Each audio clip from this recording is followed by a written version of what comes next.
I'm Jen. And I'm Greg. And welcome to Flights or Growlers. Today we're at Big Storm Brewery in both Clearwater and Orlando, Florida.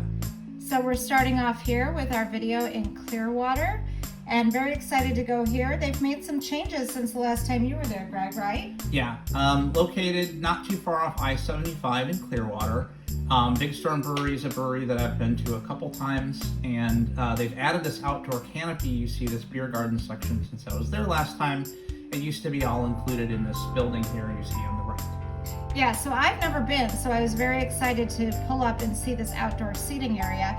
They do tend to have a lot of parking here, so if you're expecting a lot of people to join you, definitely enough space.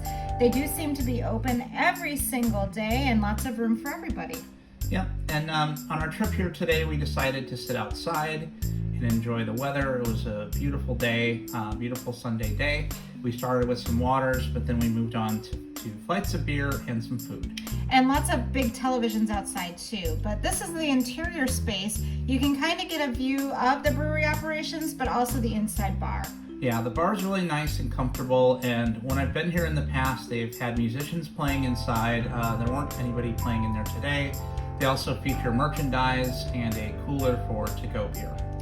And you can see that cooler right there, lots of beer to go, and a large menu board. They are connected to the Untapped app, both this location and the Downtown Orlando app. And we did order 2 different flights. We had some video issues, so we didn't get overviews of both flights, but here is one of the 2 flights, and we'll go through each beer individually.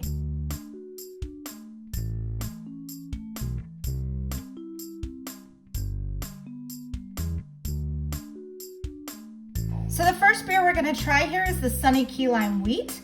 This is an ABV of 4.5%. It's not totally clear, but not totally cloudy either. It has bright lime nose, and the lime hits you first thing, and then there's a really good, strong finish of the wheat flavor. It had a thin mouthfeel, a small head. The flavor was really, really crisp and a malty finish. It was a really nice, tasty beer. It was really refreshing. Here's the Tropic Pressure at 4.4 ABV. They call it a golden ale, which could mean a lot of things, but this one is a hibiscus flavor to it as well. It was fruity and malty on the nose. There was a thin mouthfeel. There's a touch of effervescence. The hibiscus comes through, and it also mentions cinnamon, which I didn't really taste that much in this. Up next is the Brumosa Tangerine IPA at 7.0% ABV. The bartender recommended this one for people who don't like IPAs, and that's me. This one has hops and tangerine on the nose. Listen, the IPA is really strong here. The flavor is very strong. The tangerine flavor is very strong. It's a very bitter finish. It's very sour, almost grapefruit-like. It has a medium mouthfeel and it's cloudy. I gotta tell you, as somebody who doesn't like IPAs, I don't like this one. So, Greg, what did you think about it? I thought it was very citrusy for an IPA, but I can understand why the bartender might have recommended it to people that don't like it, because it was a lot more citrusy and less of the bitter flavors. So here are some of our missing footage here with the Wavemaker Amber, which is a 5.4% beer. It was clear, had virtually no head, and was very thin on the mouthfeel. Subtle hops on the nose. There was a smooth bitterness, a maltiness, and kind of a stoutness to it, and then a slow build toward a caramel finish. Next up, we did the Red Ale at 5.5% ABV.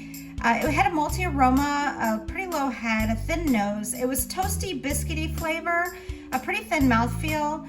This kind of tasted like a Killian's to me, which is not exactly a compliment. Not a whole lot of character to it. Next, we have, I think, one of our favorites, both of us, with the 5.7% Scotch Ale here.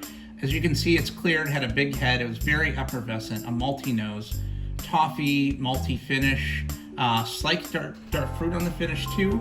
It was kind of a lighter variation on a Scotch Ale, but full-bodied with great Scotch Ale flavors. Next here we have the Double IPA at 9% ABV. This had a slightly hazy appearance to it, a nice head. There was a strong floral hop aroma. It was very smooth, but it was also very strong with the hops and the bitterness. There was a hint of toast on the finish. I could definitely taste the alcohol in this beer, and it was slightly astringent. But overall, I did like it better than that Tangerine IPA. Oats and Hose, a 6.5% ABV oatmeal stout. It's dark. It has a great tan head, full flavored oatmeal stout. This was delicious. It's malty and roasty, smoky.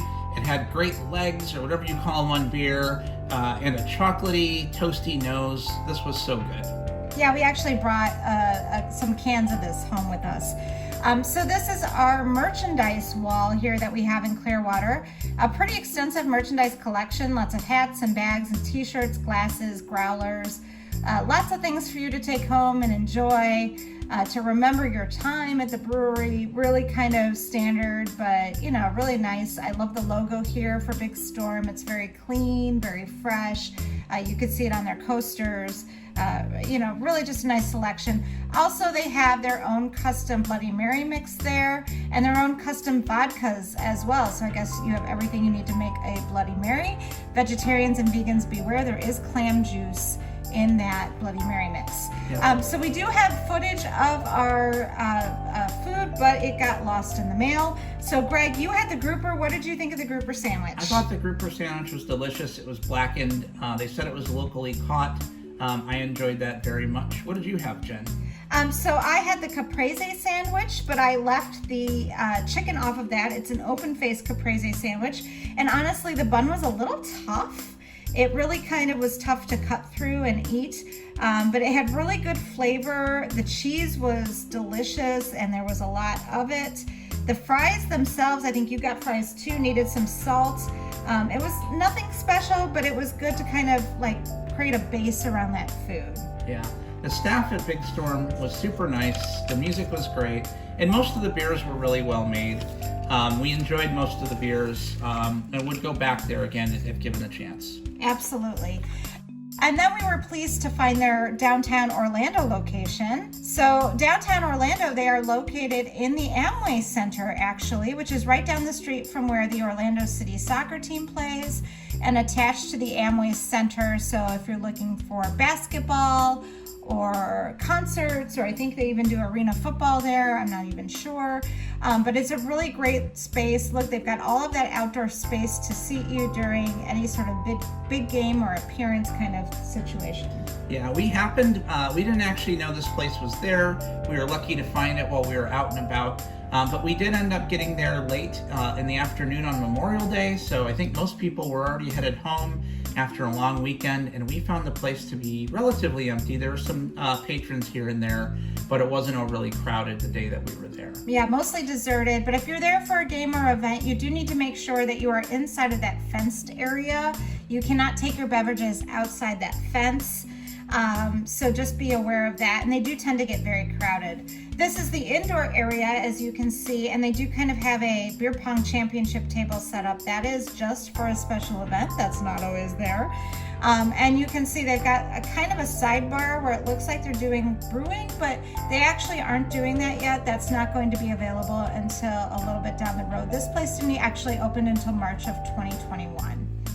Yeah, and it's only been open for a couple of weeks, and there's hops on the wall, and there's a lot of televisions inside, broadcasting sports, and here's their tap wall. So as you can see, even though they don't have any sort of brewing there at the location, they do have a lot of different taps. They have a lot of different availability. We were told by the beer tender that downtown Orlando tends to be very big into sours, which is great. It's not something we're used to being from up north, but apparently people down here love their sours, so they have more of a sour selection than they would at the Clearwater or other locations. Yeah, they did have most of the beers, though, that we saw at the Clearwater location, and on this particular day, we decided to get one flight of beer, and I ordered just a regular beer for myself, and then we had a couple samples.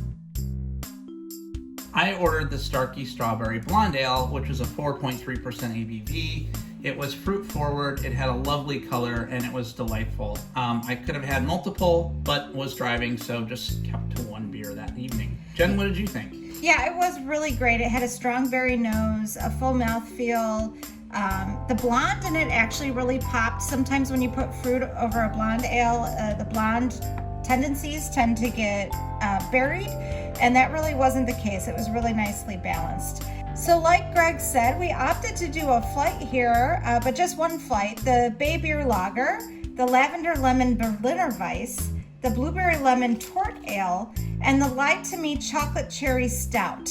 We also ordered a choke cherry plum meteor sour as a little tasting glass too, to just kind of get an impression of something a little bit different, but we opted not to have a full tasting portion of that.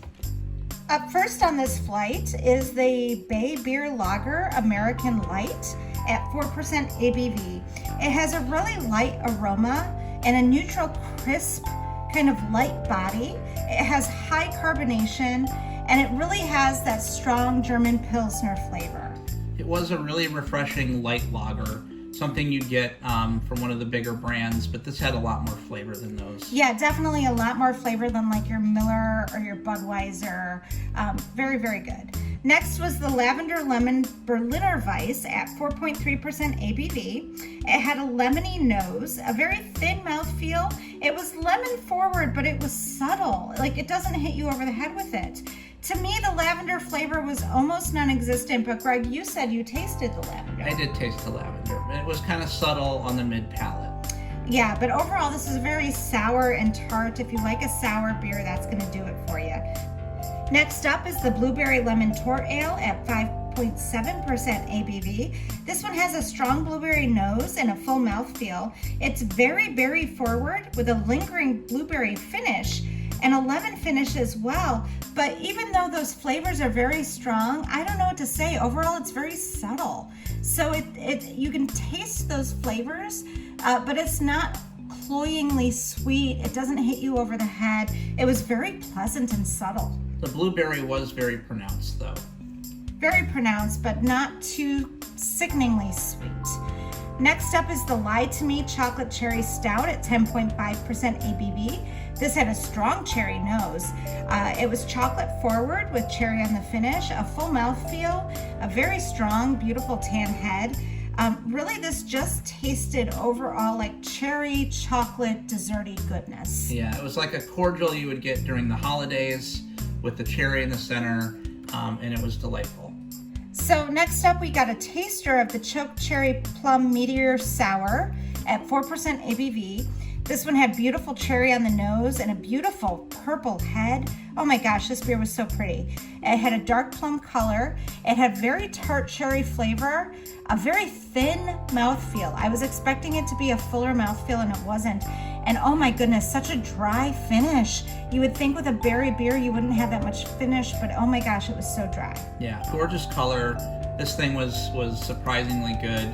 Would have decided to order more if we could, or if we had some more time. So I opted to have dinner here. I had I believe they called it like a Tampa or Clearwater Cuban sandwich. Orlando Cuban sandwich? Or an Orlando Cuban sandwich. It was some kind of Cuban sandwich. It was some sort of Florida, non-Miami based Cuban sandwich. And I had that with onion rings and some chipotle ranch dressing. Both were good. I took half the sandwich home. I finished the onion rings there. The sauce was spicy and ranchy, and it was good. So Big Storm also offers a couple of different canned beverages for your enjoyment. They have made two. They have Storm Surge vodka seltzers. One is in a grapefruit and one is in a berry. When we were there in the Orlando location, the berry was not available, but they also carried the Cutwater Rum Mint Mojito. And Big Storm does not manufacture this particular brand of beverage, but they do offer it in this tasting room. And this is the one that I ordered. And let me tell you, oh my gosh, this rum mint mojito from Cutwater is delicious. If you find it in your local liquor store, and if you at all like anything rum or mojito, I'm not even a huge mojito fan, and I thought this was absolutely delicious. They also have 4-packs to go. The day we were there, they had the Sunny Key Lime, the Tropic Pressure, the Bay Beer Light Lager, and the Wave Maker to go. That selection changes at different times. And so they have also a very small merchandise section. Here they're featuring some coffees, where they've partnered up with a coffee company to create their own custom blends. We were actually able to smell the bourbon barrel aged coffee, and it was absolutely phenomenal. We would have bought it, except we don't have a coffee grinder and it only came in whole bean. And then they also have a very small merchandise section. We were told by the beer tenders that they're looking to expand this area in the future, but this is what they happen to have at the moment. Yep. They also had some growler sleeves, t-shirts, more of that Bloody Mary mix. I believe they had more of the vodka available here. So here up on the wall, they also pay tribute to their other locations. Their Cape Coral location, their Odessa location, and also their Clearwater location, which we also featured in this video. It's just a nice reminder now that the Big Storm Brewery is kind of expanding their empire, and they're opening other locations in different places where you can go and taste their beer and have a good time. They do have a doorway out into the Amway Center. However, we were told that you are not allowed in or out of Big Storm Brewery by their door. You have to go out of the building to get in and out of the Amway Center. So it kind of seems like a missed opportunity. Big Storm said that they were not the reason behind that the Amway Center was. So whatever's going on there, fine, that might change in the future. But for now, this whole entrance is kind of barricaded off.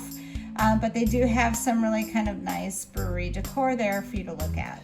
And if you want some craft beer that's not a big brand beer that they serve at the Amway Center, step out of the Amway Center and walk back into Big Storm for some delicious selections.